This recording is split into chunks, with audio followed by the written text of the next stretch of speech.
जोधपुर के अस्पताल में सुबह 3 बजे डॉक्टर ने सिर झुकाकर कहा था, सॉरी, हम उन्हें बचा नहीं सके। उनकी आंखों में नमी थी, हाथ कांप रहे थे।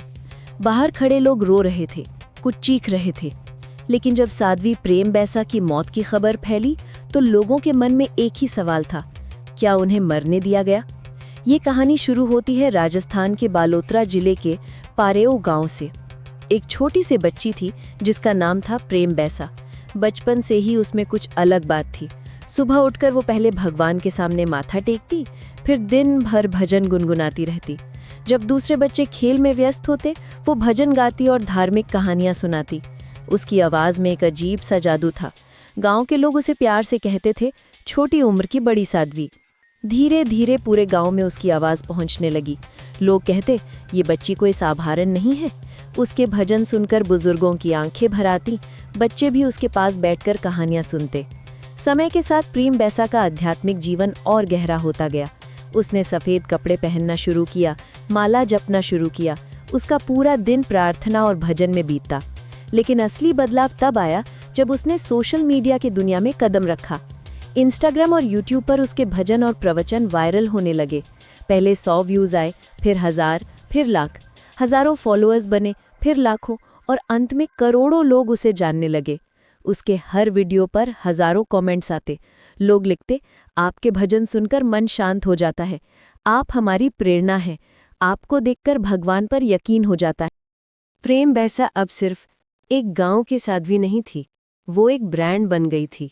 उसके हर वीडियो को लाखों व्यूज़ मिलते। लोग उसे अपना गुरु मानने लगे। दूर दूर से लोग उससे मिलने आते। लेकिन जैसा कि कहते हैं, जितनी ऊंचाई उतना ही गहरा गिरना। जुलाई 2025 में एक वीडियो वायरल हुआ। एक ऐसा वीडियो जिसने प्रेम बैसा की पूरी दुनिया हिला दी। वीडियो में कुछ ऐसी चीजें थीं जो एक साध्वी के लिए बिल्कुल गलत थी। इंटरनेट पर तूफान मच गया। हर तरफ बस एक ही चर्चा थी।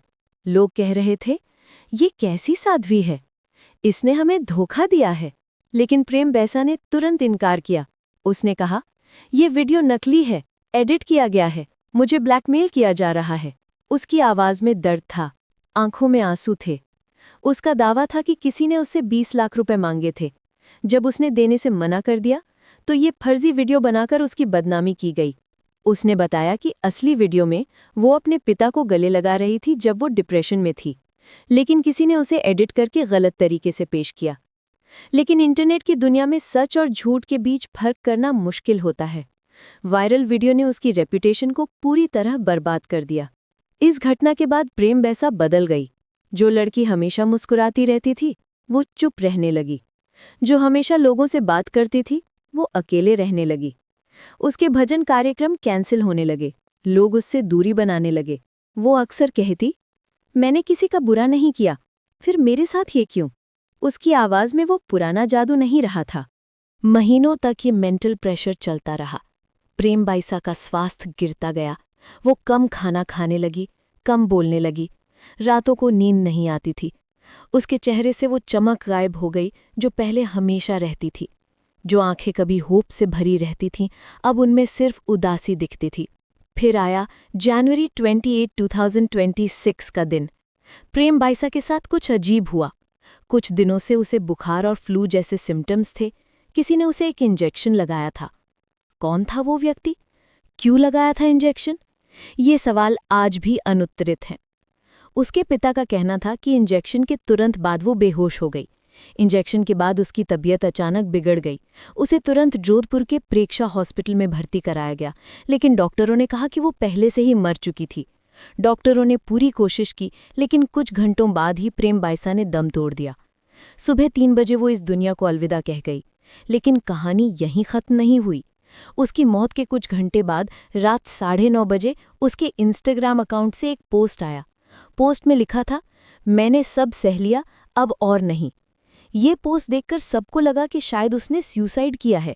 लेकिन सवाल ये था कि मरने के बाद ये पोस्ट कैसे आया? किसने किया था ये पोस्ट? प्रेम बैसा के परिवार ने तुरंत इनकार कर दिया।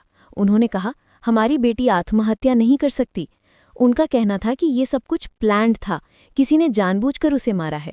उन्होंने उस इंजेक्शन देने वाले व्यक्ति पर शक जताया।